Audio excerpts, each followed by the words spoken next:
ভর্তি পরীক্ষা জীবনের একটি যুদ্ধের নাম। ভর্তি পরীক্ষা জীবনের অনেক গুরুত্বপূর্ণ একটি অধ্যায়। এই ভর্তি পরীক্ষা নির্ধারণ করে দেয় ভবিষ্যতে একটি স্টুডেন্ট কি হবে কিংবা তার ভবিষ্যতের এইমস অবজেক্টিভস কোন দিকে এগোবে।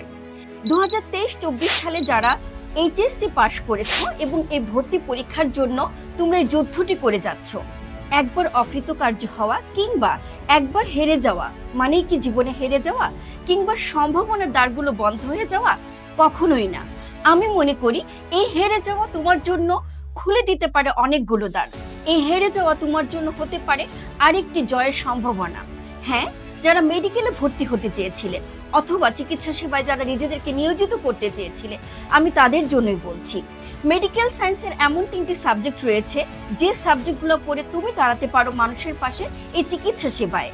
আমি বলছি bachelor of science in physiotherapy, bachelor of science in occupational therapy এবং bachelor of science in speech and language therapy. Dhaka বিশ্ববিদ্যালয়ের অধিভুক্ত এই 3টি সাবজেক্ট মেডিকেল সায়েন্সের অত্যন্ত গুরুত্বপূর্ণ 3টি সাবজেক্ট, যে সাবজেক্টগুলোতে পড়ালেখা করে ব্যাচেলর ডিগ্রি পাশ করে তুমি করতে পারো মানুষের সেবা, তুমি দাঁড়াতে পারো মানুষের পাশে চিকিৎসা বিজ্ঞানের একটি গুরুত্বপূর্ণ অধ্যায় নিয়ে।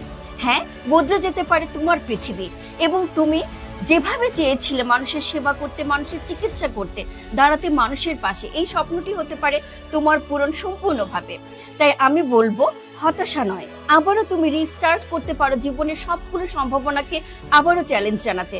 হতে পারো তুমি রিহ্যাবিলিটেশন চিকিৎসা সেবার একজন চিকিৎসক, হতে পারো একজন রিহ্যাবিলিটেশনের প্র্যাকটিশনার এবং দাঁড়াতে পারো মানুষের পাশে চিকিৎসা সেবাকে সাথে নিয়ে। তোমাদের সবার জন্য রইল অনেক অনেক অনেক শুভকামনা।